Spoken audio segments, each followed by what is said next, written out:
ಸುಮನ್ ತನ್ನ ಹೆಂಡತಿ ಮೀನಾ ಜೊತೆ ಸಣ್ಣ ಮನೆಯಲ್ಲಿ ವಾಸಿಸುತ್ತಿದ್ದರು. ಇವರಿಬ್ಬರು ಮಹಾಶಿವ ಭಕ್ತರಾಗಿದ್ದರು. ಹಗಲಿರುಳು ಶಿವನನ್ನು ಆರಾಧಿಸುತ್ತಿದ್ದರು ಮತ್ತು ಇಬ್ಬರು ಮನಸ್ಸಿನಲ್ಲಿ ಬಹಳ ಪ್ರಾಮಾಣಿಕರಾಗಿದ್ದರು. ಸುಮನ್ ರಿಕ್ಷಾ ಓಡಿಸಿ ತನ್ನ ಮನೆಯನ್ನು ನಡೆಸುತ್ತಿದ್ದನು. ಆದರೆ ಈಗ ಅವನ ರಿಕ್ಷಾ ತುಂಬಾ ಹಳೆಯದಾಗಿದ್ದು, ಇದರಿಂದಾಗಿ ಅವನ ರಿಕ್ಷಾದಲ್ಲಿ ಯಾರೂ ಬೇಗನೆ ಕುಳಿತುಕೊಳ್ಳಲು ಸಿದ್ಧರಿರಲಿಲ್ಲ ಮತ್ತು ಅವನಿಗೆ ದಿನಕ್ಕೆ 2 ಅಥವಾ 4 ಸವಾರಿಯೂ ಸಿಗುತ್ತಿರಲಿಲ್ಲ.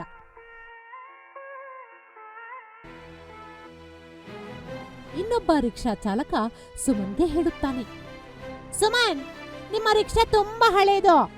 ನೀವು ಅದನ್ನ ಸರಿ ಮಾಡಿಸಿದ್ರು ಅದಕ್ಕೆ ಸಾಕಷ್ಟು ಹಣ ಖರ್ಚಾಗುತ್ತೆ. ಸ್ವಲ್ಪ ಹಣ ಹಾಕಿ ಹೊಸ ರಿಕ್ಷಾ ಯಾಕೆ ಖರೀದಿಸಬಾರ್ದು? ಇನ್ನೊಂದು ರಿಕ್ಷಾದವನಿಗೆ ಸುಮನ್ ಹೇಳುತ್ತಾನೆ, ಚಿಂಟು, ಹೊಸ ರಿಕ್ಷಾ ಕೊಳ್ಳೋಷ್ಟು ನನ್ನ ಆರ್ಥಿಕ ಸ್ಥಿತಿ ಸರಿಯಿಲ್ಲ ಎಂದು ನಿನಗೆ ಗೊತ್ತಿಲ್ವಾ? ನಾವು ನಮ್ಮ ಖರ್ಚುಗಳನ್ನ ಕಷ್ಟದಿಂದ ಪೂರೈಸ್ತಾ ಇದ್ದಾವಪ್ಪ. ಇಂದು ಕೇವಲ 2 ಸವಾರಿಗಳು ಸಿಕ್ಕಿದೆ. ಅದಕ್ಕಾಗಿ ಪೂರ್ಣ ಹಣನೂ ಅವರು ಕೊಡ್ಲಿಲ್ಲ. ಈಗ ಇದರಿಂದ ಶಿವನ ನೈವೇದ್ಯಕ್ಕಾಗಿ ಪ್ರಸಾದವನ್ನು ತೆಗೆದುಕೊಳ್ಬೇಕು ಮತ್ತು ಭೋಜನದ ವ್ಯವಸ್ಥೆಯನ್ನು ಸಹ ಮಾಡಬೇಕು. ಚಿಂಟುಗೆ ರಿಕ್ಷಾವಾಲ ಹೇಳುತ್ತಾನೆ, ಚಿಂತಿಸಬೇಡ ಸುಮನ್, ಒಂದು ದಿನ ನಿನಗೆ ಶಿವನ ಆಶೀರ್ವಾದ ಖಂಡಿತ ಸಿಗತ್ತೆ. ಹೌದು ಚಿಂಟು, ನನಗೆ ನನ್ನ ದೇವರ ಮೇಲೆ ಸಂಪೂರ್ಣ ನಂಬಿಕೆ ಇದೆ. ಇಂದು ನಾನು ಏನೇ ಆಗಿದ್ದರೂ ಅವರಿಂದಲೇ. ನಾನು 2 ಬಾರಿ ರೊಟ್ಟಿ ಪಡೀತಿದ್ರೆ ಅದು ಅವರ ಕೃಪೆಯಿಂದ. ನಾನೀಗ ಹೊರಡ್ತೇನೆ. ಮನೆಯಲ್ಲಿ ಹೆಂಡತಿ ಕಾಯ್ತಿರ್ತಾಳೆ. ಈಗ ಸಂಜೆ ಆರತಿ ಸಮಯ ಆಗ್ತಿದೆ. ಶಿವನಿಗೆ ಧನ್ಯವಾದ ಹೇಳುತ್ತಾ ಮನಸ್ಸಿನಲ್ಲಿಯೇ ಸ್ಮರಿಸುತ್ತಾ ಅಲ್ಲಿಂದ ಹೊರಡುತ್ತಾನೆ ಸುಮನ್. ದಾರಿಯಲ್ಲಿ ಅವನ ರಿಕ್ಷಾ ಪಂಚರ್ ಆಗುತ್ತದೆ. ಇಂದು ಕೇವಲ 20 ರೂಪಾಯಿ ಗಳಿಸಿದ್ದನು. ಅದರಲ್ಲಿ ಶಿವನಿಗೆ ಸಿಹಿ ಅರ್ಪಿಸಲು 10 ರೂಪಾಯಿ ಪ್ರಸಾದ ತೆಗೆದುಕೊಂಡು ಉಳಿದ 10 ರೂಪಾಯಿಗಳಲ್ಲಿ 5 ರೂಪಾಯಿ ಪಂಚರ್ಗೆ ಕೊಡಬೇಕಿತ್ತು. ಈಗ 5 ರೂಪಾಯಿ ಮಾತ್ರ ಉಳಿದಿದೆ. ಅದಕ್ಕೆ 5 ರೂಪಾಯಿಗೆ 2 ಬ್ರೆಡ್ಗಳನ್ನು ತೆಗೆದುಕೊಂಡರು. ಮನೆಗೆ ಹೋಗಿ ಹೆಂಡತಿಗೆ ಹೇಳಿದ, ಮೀನಾ, ಇವತ್ತು ನಾನು ಊಟ ಮಾಡಿದೆ. ಚಿಂಟು ನನಗೆ ಬಲವಂತವಾಗಿ ಆಹಾರ ನೀಡಿದ.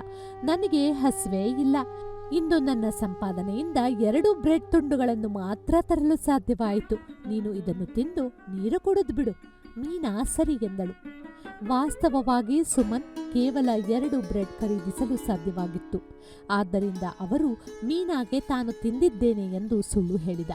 ಇದರಿಂದ ಮೀನಾ ಹಸಿವಿನಿಂದ ನರಳಬೇಕಿರಲಿಲ್ಲ. ನೀರನ್ನೇ ಕುಡಿದು ಇಬ್ಬರು ಹಸಿವಿನಿಂದ ಇರಬೇಕಾದ ರೀತಿಯಲ್ಲಿ ಹಲವು ದಿನಗಳು ಕಳೆದು ಹೋಗುತ್ತವೆ. ಹೌದು, ಆದರೆ ಹೇಗಾದರೂ ಮಾಡಿ ಶಿವನಿಗೆ ಪ್ರಸಾದ ವ್ಯವಸ್ಥೆ ಮಾಡುತ್ತಿದ್ದರು. ಒಂದು ದಿನ ನಂದಿಯು ಶಿವನಿಗೆ ಹೇಳಿತು, ಪ್ರಭು, ಸುಮನ್ ಮತ್ತು ಅವರ ಪತ್ನಿ ಮೀನಾ ನಿನ್ನ ಮಹಾಭಕ್ತರು.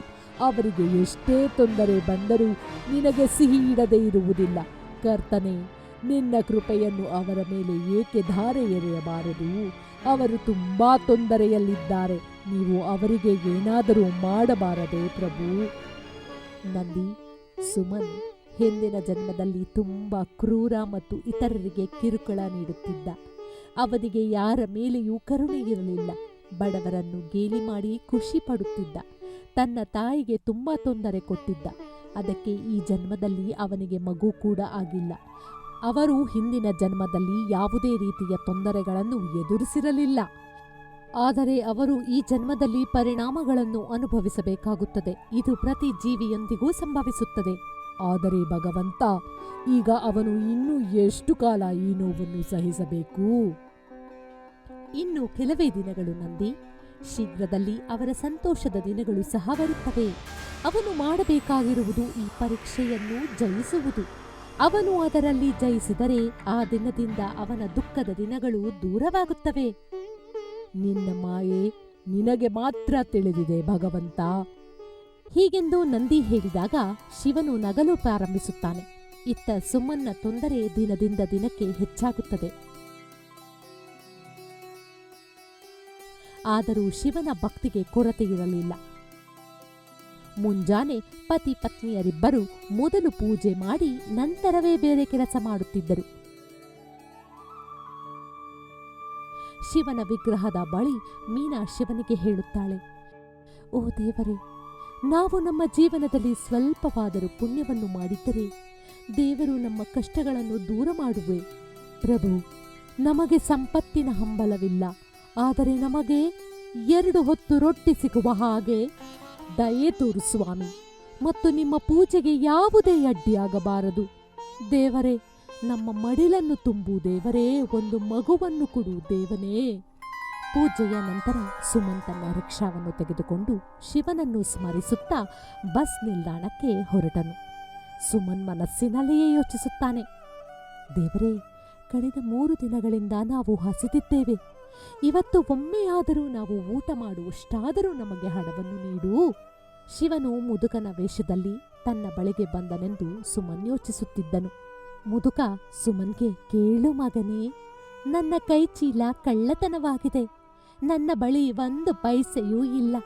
ಇಲ್ಲಿಂದ ಬಹಳ ದೂರ ಹೋಗಬೇಕು. ಹಣವಿಲ್ಲದೆ ನನ್ನನ್ನು ನನ್ನ ಮನೆಗೆ ಕರೆದುಕೊಂಡು ಹೋಗಲು ಯಾರೂ ಸಿದ್ಧರಿಲ್ಲ. ನನಗೆ ತುಂಬಾ ವಯಸ್ಸಾಗಿದೆ. ನಾನೊಬ್ಬನೇ ನಡೆಯಲು ಸಾಧ್ಯವಿಲ್ಲ. ತುಂಬ ಬಿಸಿಲು ಬೇರೆ ಇದೆ ಮತ್ತು ಮೇಲಿನಿಂದ ತುಂಬ ಶಾಖವನ್ನು ನಾನು ಸಹಿಸುವುದಿಲ್ಲ. ನನ್ನ ಮನೆಯ ತನಕ ನನ್ನನ್ನು ಬಿಡುತ್ತೀಯಾ? ಆದರೆ ನಿನಗೆ ಕೊಡಲು ನನ್ನ ಬಳಿ ಏನೂ ಇಲ್ಲ. ಸುಮನ್ ಹೇಳಿದ, ಭಾವ, ನಾನು ಬಸ್ ಸ್ಟ್ಯಾಂಡ್ಗೆ ಹೋಗ್ತಾ ಇದ್ದೀನಿ. ಈಗ ನಿಮಗೆ ತುಂಬ ತೊಂದರೆ ಆಗ್ತಿದೆ. ಹಾಗಾಗಿ ನಿಮಗೆ ನಾನು ಸಹಾಯ ಮಾಡುವುದು ನನ್ನ ಕರ್ತವ್ಯ. ನೀವು ರಿಕ್ಷಾದಲ್ಲಿ ಕುಳಿತುಕೊಳ್ಳಿ ಬಾಬಾ, ನಾನು ನಿಮ್ಮನ್ನು ಮನೆಗೆ ಬಿಡುತ್ತೇನೆ. ವಯಸ್ಸಾದವರು ರಿಕ್ಷಾದಲ್ಲಿ ಕುಳಿತುಕೊಳ್ಳುತ್ತಾರೆ. ಸುಮನ್ ಸುಡುವ ಬಿಸಿಲಿನಲ್ಲಿ ಯಾವುದೇ ತೊಂದರೆ ಇಲ್ಲದೆ ಅವರನ್ನು ಅವರ ಮನೆಗೆ ಕರೆದುಕೊಂಡು ಹೋಗುತ್ತಿರುತ್ತಾನೆ. ಗಂಟೆಗಟ್ಟಲೆ ನಡೆದ ನಂತರ ಶಿವನ ದೇವಸ್ಥಾನ ಬರುತ್ತದೆ. ಅಲ್ಲಿಗೆ ತಲುಪಿದ ಮುದುಕ ಸುಮನ್ಗೆ ಹೇಳುತ್ತಾನೆ, ಸಾಕು ಮಗ, ನನ್ನ ಮನೆ ಬಂತು. ಈ ಬಿಸಿಲಲ್ಲಿ ನೀನು ನನಗೆ ಇಲ್ಲಿಯವರೆಗೂ ಸಹಾಯ ಮಾಡಿದ್ದೀಯ. ನೀನು ಹೃದಯದಲ್ಲಿ ತುಂಬ ಒಳ್ಳೆಯವನು ಮಗು. ದೇವರು ನಿಮ್ಮ ಪ್ರತಿಯೊಂದು ಆಸೆಯನ್ನು ಪೂರೈಸಲಿ. ಬಾಬಾ, ನಿಮ್ಮ ಆಶೀರ್ವಾದಕ್ಕೆ ತುಂಬ ಧನ್ಯವಾದಗಳು. ಈಗ ನಾನು ಹೋಗುತ್ತೇನೆ. ಆಗ ಶಿವನು ತನ್ನ ನೈಜ ರೂಪದಲ್ಲಿ ಅವನಿಗೆ ಕಾಣಿಸಿಕೊಳ್ಳುತ್ತಾನೆ. ಅದನ್ನು ನೋಡಿ ಸುಮನ್ ಅವನ ಪಾದಗಳಿಗೆ ಬೀಳುತ್ತಾನೆ.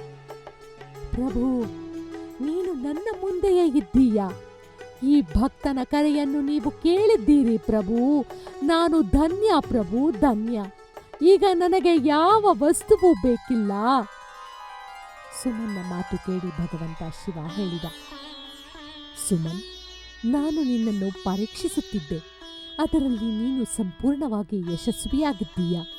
ಇಂದಿನಿಂದ ನಿನ್ನ ಎಲ್ಲ ತೊಂದರೆಗಳು ದೂರವಾಗಲಿ ಮತ್ತು ಶೀಘ್ರದಲ್ಲೇ ನಿನಗೂ ಸಂತಾನ ಪ್ರಾಪ್ತಿಯಾಗಲಿ ಎಂದು ನಾನು ನಿನಗೆ ಆಶೀರ್ವದಿಸುತ್ತೇನೆ.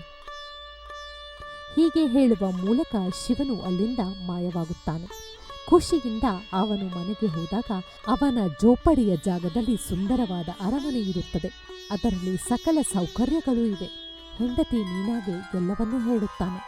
ಇದನ್ನು ತಿಳಿದ ಇಬ್ಬರು ಖುಷಿಯಿಂದ ಕುಣಿಯುತ್ತಾರೆ. ಸ್ವಲ್ಪ ಸಮಯದ ನಂತರ ಅವರಿಗೆ ಒಬ್ಬ ಮಗಳು ಮತ್ತು ಒಬ್ಬ ಮಗ ಹುಟ್ಟುತ್ತಾನೆ. ಈಗ ಸುಮನ್ ರಿಕ್ಷಾ ಮಾರಾಟದ ವ್ಯವಹಾರವನ್ನು ಪ್ರಾರಂಭಿಸುತ್ತಾನೆ. ಅದರಿಂದ ಅವನು ಉತ್ತಮ ಆದಾಯವನ್ನು ಗಳಿಸುತ್ತಾನೆ. ಅವನು ತನ್ನ ಕುಟುಂಬದೊಂದಿಗೆ ಸಂತೋಷದಿಂದ ಬದುಕಲು ಪ್ರಾರಂಭಿಸುತ್ತಾನೆ. ಆದರೆ ಇಂದಿಗೂ ಶಿವನ ಮೇಲಿನ ಭಕ್ತಿ ಕಡಿಮೆಯಾಗಿಲ್ಲ. ಬದಲಿಗೆ ಈಗ ಅವರು ಇನ್ನೂ ದೊಡ್ಡ ಶಿವಭಕ್ತರಾಗಿದ್ದಾರೆ. ಸ್ನೇಹಿತರೆ, ಈ ಕಥೆಯಿಂದ ನಾವು ಮನುಷ್ಯ ಎಂದಿಗೂ ಕರ್ಮದ ಮಾರ್ಗದಿಂದ ವಿಮುಖನಾಗುವುದಿಲ್ಲ ಮತ್ತು ದೇವರ ಮೇಲಿನ ನಂಬಿಕೆಯನ್ನು ಯಾವುದೇ ಪರಿಸ್ಥಿತಿಯಲ್ಲಿ ಕಳೆದುಕೊಳ್ಳಬಾರದು. ಏಕೆಂದರೆ ನಮಗೆ ಒಂದಲ್ಲ ಒಂದು ದಿನ ಕರ್ಮದ ಫಲ ಖಂಡಿತ ಸಿಗುತ್ತದೆ ಎನ್ನುವ ಪಾಠವನ್ನು ಕಲಿಯುತ್ತೇವೆ. ನಿಮಗೆ ಈ ಕತೆ ಇಷ್ಟವಾಗಿದ್ದಲ್ಲಿ ಲೈಕ್ ಮಾಡಿ ಮತ್ತು ಶೇರ್ ಮಾಡಿ.